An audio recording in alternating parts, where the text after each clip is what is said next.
బాధ్యత లేకుండా, ఒక రాజకీయ పార్టీకి ఉండవలసిన లక్షణాలు లేకుండా బురజల్లే కార్యక్రమం చేయడం అది తప్పు. ఇప్పటికే ప్రజలు వీళ్ళ మీద ద్వేషించే పరిస్థితికి వచ్చారు, అసహించే పరిస్థితికి వచ్చారు. మీకు ఓటు వేయలేదని రాష్ట్రం మీద ద్వేషం పెంచుకోవడం మంచిది కాదు. రాష్ట్రంలో విధ్వంసం సృష్టించడం మంచిది కాదు. ఈ విషయం గుర్తుపెట్టుకోవాలి. మీరు చేసిన పనికి మీకు ఓట్లేయలేదు.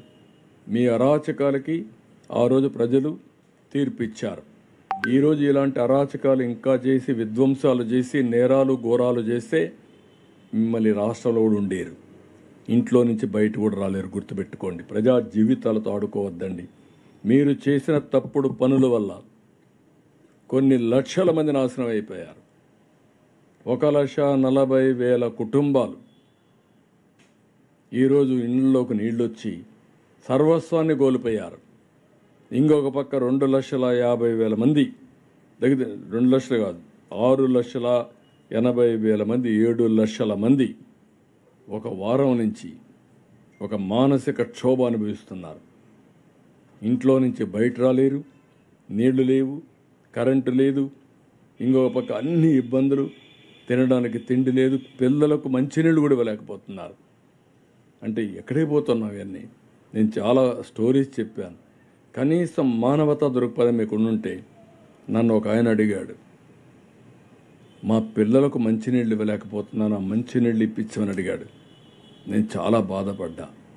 ఒక కన్న తండ్రి ఆవేదన, 3 రోజులుగా పిల్లలకు మంచినీళ్ళు ఇవ్వలేకపోవడం. ఇంకొకటి ఇక్కడికి వెళితే 1 సంవత్సరం బాబుని తీసుకొని తండ్రి వచ్చేసాడు, భార్యను వదిలేసి వచ్చాడు. అంటే చనిపోతామని అనుకుని కనీసం నేను పోయి నా కొడుకుని బతికించుకుంటే కనీసం న్యాయం చేసేవాడు అవుతానని వచ్చాడు. కానీ మనసు క్షోభిస్తూ ఉంది. ఒక మాట అన్నాడు, సార్ ఏం చేస్తారో చేయండి, నా భార్యను తీసుకురండి. నేను అడిగాను, ఎందుకు వదిలేసి వచ్చావంటే, ఈ బాబు కోసం వచ్చాను. నేను వచ్చేవాడిని కాదు అంటే, భార్య బిడ్డ మధ్యలో నలిగిపోయి బిడ్డను బ్రతికించుకోవడానికి భార్యను కూడా త్యాగం చేసే పరిస్థితికి వచ్చాడంటే మనం గుర్తుపెట్టుకోవాలి. కడాన సెంటిమెంట్ ఎంత ఇదిగా ఉంటాయంటే, ఒక ఆడబిడ్డ తండ్రి చనిపోయాడు, ఈవిడ బతకడానికి పారిపోవచ్చు. ఆవిడ ఏడుస్తూ అక్కడనే కూర్చొని, నా తండ్రి శవాన్ని పోస్టుమార్టం పంపించండి, అంత్యక్రియలు చేసే అవకాశం నాకు కనిపించండి అని ఏడ్చే పరిస్థితి వచ్చింది. అప్పుడు వెహికల్ పెట్టి పంపించాం. ఇవన్నీ చూస్తే మీకు బాధ్యత అనిపించదు?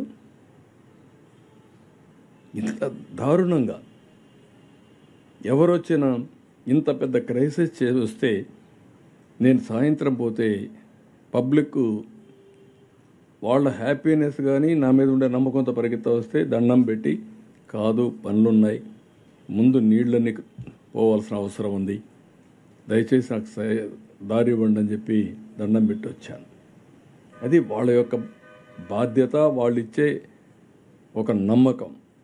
ఇక్కడ వీళ్ళని చూస్తే ఇష్టానుసారంగా ఏదంటే చేస్తాం, ఏం చేసి జరుగుతుంది, ఇంకా మేము సాధిస్తాం అంటే మాత్రం కరెక్ట్ కాదు.